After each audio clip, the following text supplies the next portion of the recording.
Just তিনটা জিনিস একটু খেয়াল রাখেন, যাই করেন আপনারা। তিনটা জিনিস। এক নাম্বার, পরিবার, বাপ মা ভাই বোন ঠিকঠাক আছে কিনা, প্রতিদিন একবার হইলে যোগাযোগ করেন, একবার হইলেও কথা বলেন। পরিবার।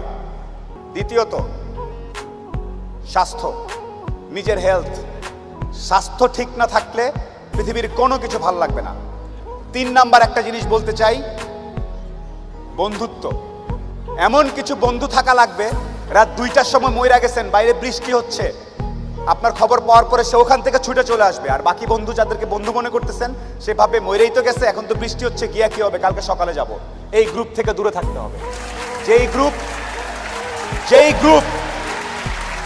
যেই বন্ধুগুলা বলবে যে বৃষ্টি টিষ্টি কিচ্ছু বুঝি না, ও সমস্যায় আছে, এখনই যাব, এইরকম একটা গ্রুপ খুঁজে বের করবেন। আপনার জীবনে আর কিছু চাওয়ার নাই।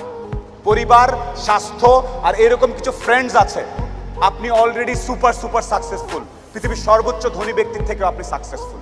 এই তিনটা জিনিস highly you have to maintain, you have to actually maintain this 3 things. বাস, আর কিচ্ছু চাওয়ার দরকার নেই। আপনি যখন একটু ভালো হওয়া শুরু করবেন ব্যবসাপাতি করে, সবার প্রথম ধাক্কাটা খাবেন খুব কাছের মানুষজনের কাছ থেকে এবং আত্মীয় স্বজনের কাছ থেকে। তারা পছন্দ করবে না যে আপনি ভালো করতেছেন, তারা পছন্দ করবে না আপনি ইকবাল ভাইয়ের অনুষ্ঠানে সেখানে তারা কথা বলতেছেন। আপনার কাছের লোকজন আপনাকে বলবে, ও তো ব্যবসা, ও তো নষ্ট হয়ে গেছে, রাত 12টার সময় আসে, কি করে না করে, অনেক কিছু বলবে। সফলতা আসলে মাথাটা ঠান্ডা রাখবেন। আত্মীয় স্বজন কে কি বলেছে এত টেনশন নেওয়ার কিছু নেই। আপনি যদি সৎ হন, আপনার ব্যবসা যদি ঠিক থাকে, আপনি আপনার মতো করে কাজ করবেন। আর সফল হওয়ার সাথে সাথে অনেক দুধের মাছি তৈরি হবে। দোস্ত, আমি জানতাম তুই কিন্তু সফল হবি, আয় দোস্ত আয়, বুকে আয়। এই গ্রুপ থেকেও সাবধান। ট্রাস্ট মি, পই করে হিসাব রাখতে হবে যে আপনার দুঃসময়ে কে ছিল না। পই করে হিসাব রাখবেন, ডায়েরিতে দরকার লাগে লিখে রাখবেন যে কখন চারানা চেয়েছিলাম, একটা সাপোর্ট চেয়েছিলাম, কে দেয় নাই আর কে দিয়েছে। যারা দিয়েছে তাদেরকে মাথায় তুলে রাখবেন, আর যারা দেয় নাই তাদেরকেও কাছে রাখবেন। Because you must keep your enemies closer. খুব কাছে রাখতে হবে যে কে কি। সো শেষ করার একটা কথা হচ্ছে যে আপনার ভালো অনেকেই দেখতে পারবে না। মানুষজন কখনোই, যত টাকাই হোক, যত ক্ষমতাশালী হোক, দিন শেষে একলা।